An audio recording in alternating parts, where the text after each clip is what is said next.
здравствуйте! Сегодня у нас замена муфт Вывотай вот на этом вице. Toyota Vitz. Человек привез нам Puyoku Genuine Parts. Муфточка, вот она сама. Надеюсь, она такая же, очень правильная, визуально похожа. Мы один раз уже муфту меняли на бэушную. Она загремела сразу же, хуже, чем старая. И человек решил купить новую. Это хорошо. Сейчас мы ее меняем. Оптимально снять клапанную крышку и переднюю крышку. Но нам лень, поэтому мы снимем только клапанную крышку и покажем вам болтики.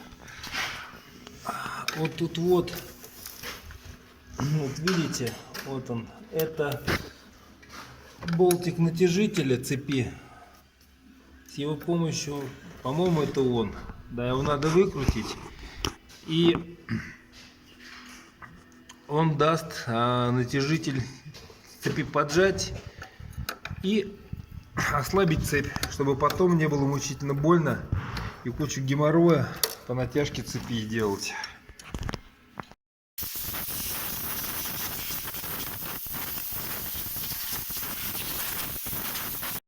Для начала мы обдуваем клапанную крышку. У нас заткнуто отверстие входное, чтобы пыль туда не летела. Снимаем катушки, снимаем клапанную крышку. Выкручиваем вот эту затычечку. Оптимально, конечно, ремешок снять, но, честно говоря, мы не смогли открутить нижний болт, и, соответственно, как видите, натяжитель мы ослабили генератора, но сдвинуть не смогли. Нижний болт прокручивается, надо поднимать машину снизу, ослаблять ось. Ну, бог с ним. Сейчас мы снимаем клапанную крышку и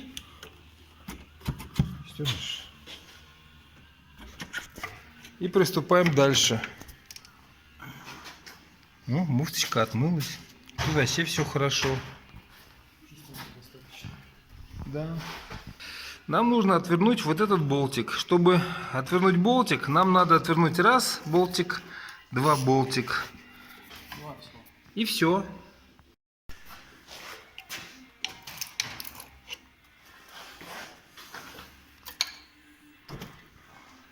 Как вы видите, мы добрались до муфты. Нам останется зафиксировать натяжитель. Вот видите, в дырочке, как его, отверстится рычажочек. Вот его нужно приподнять. Вот здесь вот тут вот, вдавить натяжитель цепи туда. И после этого мы спокойненько сможем отвернуть муфту и повозиться ее снять. Но просто так мы ее не снимем. Там есть какой-то геморрой, не помню. Но сейчас расскажу. И, соответственно, перед этим надо еще установить метки. То есть выставить на колено и совместить метки на валах, чтобы потом не было мучительно больно за переброшенную цепь. Метку на колене мы выставили, но вы ее так не увидите, бог с ней. Вот у нас точечка, она должна стоять напротив выступа. Вот у нас вторая метка. Насчет против чего должна стоять, не знаю, но скорее всего должна стоять напротив стрелочки. Других вариантов тут нету. Вот. И ваша задача посчитать количество зубьев цепи и записать их, чтобы потом собрать точно в этом же положении. Дальше берем подходящую проволочку, втыкаем в это отверстие и чуть-чуть надавив на башмак натяжителя цепи, двигаем его, шевелим, вверх-вниз, пытаясь освободить защелку. Как только защелка пойдет, вы спокойненько проталкиваете натяжитель цепи, сжимаете его вниз, полностью его сжимаете в первоначальное положение и вставляете там в отверстие. То есть вы совмещаете два отверстия. И у вас натяжитель защелкнут. Вы можете спокойно приступить к снятию цепи. Вот этот вот рычажочек давите вниз по двигателю, именно вон туда вниз. И ваша цепь ослабляется, она начинает провисать. После этого берете ключик на 23. Ну, если нет на 23, можно на 24. Фиксируете вал и головкой на 14 отворачиваете муфту. Ну, короче говоря, новую муфту мы поставили с горем пополам. Работа производится в 4 руки. То есть вы лезете вот сюда вот, давите на рычажочек вниз, как я говорил, отсюда упираете в башмак натяжителя, и цепь ослабляется. Вот. Видите, цепь ослабляется. Один человек держит натяжитель внизу, второй человек одной рукой сдвигает муфту, так вот, и, соответственно, снимает цепочку. Тяжело, но это выполнимо. И в конце концов муфта снимается. Когда ставите обратно, вот, не знаю, видно, не видно, вот мои белые полосочки. Вот раз, вот два мы сделали. Проверяем, чтобы они стояли на месте. Ну, тут не видно из-за этого. Вот видите, метки. Метка, вот она, совмещена с полосочками наверху. Вот здесь метка. Совмещена с полосочками наверху. То есть все стоит по меткам.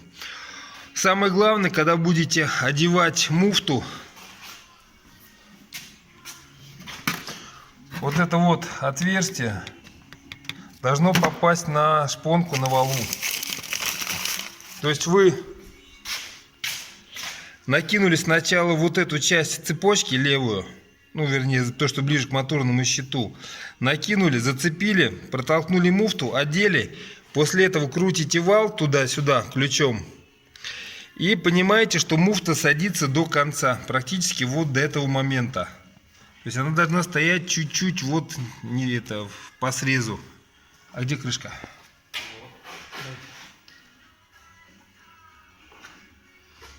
Чтобы понять, встало не встало, закрываете крышечку.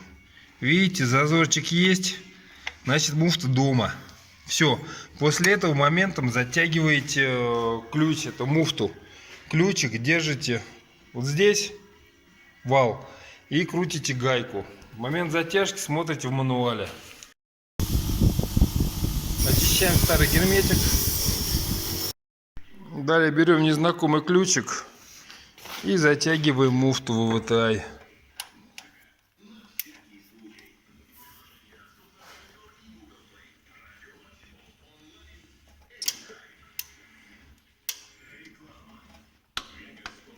Все, момент затяжки готов. В принципе, на этом работу можно считать завершенной. Надо провернуть коленвал, чтобы защелкнуть натяжитель цепи в нужное положение, прежде чем завести, иначе цепь перескочит. Ну, места смазать герметиком. Соответственно, вот эту крышку тоже посадить на герметик. Все стыки и все собрать обратно. После этого проверить заводку, ну, завести двигатель, проверить, как оно работает. Короче говоря, метку нам все-таки пришлось поставить. Вот видите, на колене стоит метка. Вот она. Для проверки. Здесь метка стоит напротив. Здесь метка тоже стоит напротив. Ну вот метка, вот штифтик. Вот напротив стрелочки 1. Ну, может, по телефону не видно, потому что это кривизна телефона, линза. Ну вот, все. Натяжитель мы прокрутили. Все собрали. Теперь нам остается почистить затычечку, вот эту вот, обмазать ее герметиком и все собрать на герметоз. После того, как все собрали, надо провернуть заколенвал, убедиться, что клапана не здороваются с поршнями, и можно будет завести автомобиль. Пробуем заводить. Заводи.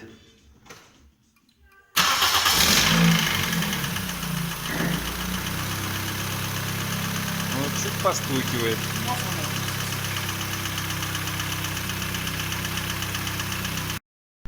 Снова здравствуйте. Сегодня я вам расскажу историю про стук в двигателе. Ну, ситуация такая. Человек купил машину, что-то постукивал двигатель. Ну, мы думали, помпа. Ой, ну, не помпа, думали муфта ВВТ. Потому что, ну, гремело достаточно сильно. Вот. В конце концов, человек приехал в тот момент, когда у него мотор перестал сбрасывать обороты, то есть он дал газу, 2000 оборотов стоит, хоть ты тресни, не падает. Потом падает, то может заглохнуть на холостом ходу. Ну, в общем, короче, эпопея, его это достало, он плюнул, давайте менять муфту. Привез бэушную муфту, мы поменяли. Муфта начала греметь еще сильнее, но зато пропали прыгания оборотов. Он начал работать нормально. Ладно, человек покатался, потом сказал, мне этот звук достал, давайте менять муфту еще. Купил новую муфту. Ну, сейчас покажу новую муфту. Вот на совсем новую муфту, правда не тойотовская, но по крайней мере с ней мотор работает. Вот распредвалы, то есть все хорошо. В итоге мы человеку поменяли муфту. Один стук пропал, остался стучок. Причем стучок идет от середины двигателя. Мы думали вкладыши. Но человеку предложили, давай снимем поддон, посмотрим, в чем проблема. Он сказал, давайте снимем. Снимаем поддон. Вкладыши, с ними все в порядке, все замечательно, ничего не стучит, зазоры нормальные, все зашибись. Болтается палец в поршне. До этого двигатель перебирали. То есть клапанишки притерли, все сделали, вроде как хорошо, зазоры в порядке, мотор масло не жжет, работает нормально. Но вот вопрос, что с поршнем. Ну, сейчас мы доразберем, я вам покажу. Ну, вот мы сняли головку блока. Прокладку уже тоже сняли. Но тут налилось, это мы вымоем, вытрем, не проблема. Вот тут вот, в этих местах должен лежать герметик. По инструкции написано. Герметика тут нету. То есть парни, когда собирались, забыли. Это мы очистим. Так, поршенечки, как вы видите, нагара нету. Тут все достаточно чисто, хорошо. Кончик есть в цилиндрах, потертости есть, но в принципе, по большому счету, ну скажем так, движок живой. Вполне все нормально. Прокладка головки блока, ну не могу сказать оригинал, не оригинал. Тут непонятно. С клапанишками тоже все хорошо. Ну тут, соответственно, это будет чиститься, это козе понятно. Вот, так что у нас проблемка вот с этим поршнем. Ну так он не шатается. Сейчас снимем поддон, снизу покажем. В конечном итоге мы достали поршенечек. И сейчас я вам покажу, в чем проблема. Смотрите вот на это место. Кладем на стол. Сверху вертикально. Видите, болтается. Это одна сторона. Вот вторая сторона. То есть поршень болтается на пальце. Вот из-за этого у нас идет стук.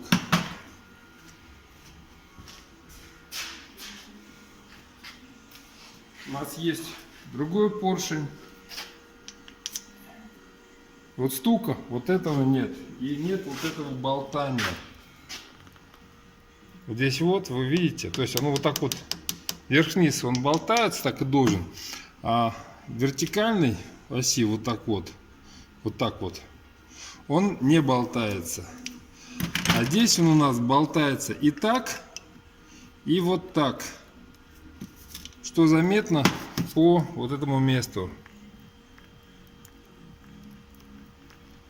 Так что сейчас мы снимаем колечки, поршень сравним по диаметру, если он влезет, мы его вставляем, и все будет хорошо.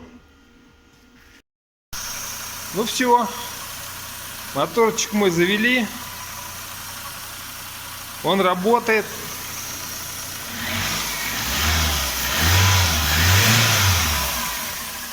Как видите, стуков никаких нет, дым идет. Масло, может быть, где-то льется, может, не льется. Но сейчас поработает, увидим. Ну, парни, в общем, как я и говорил, стук был вот в этом поршеньке.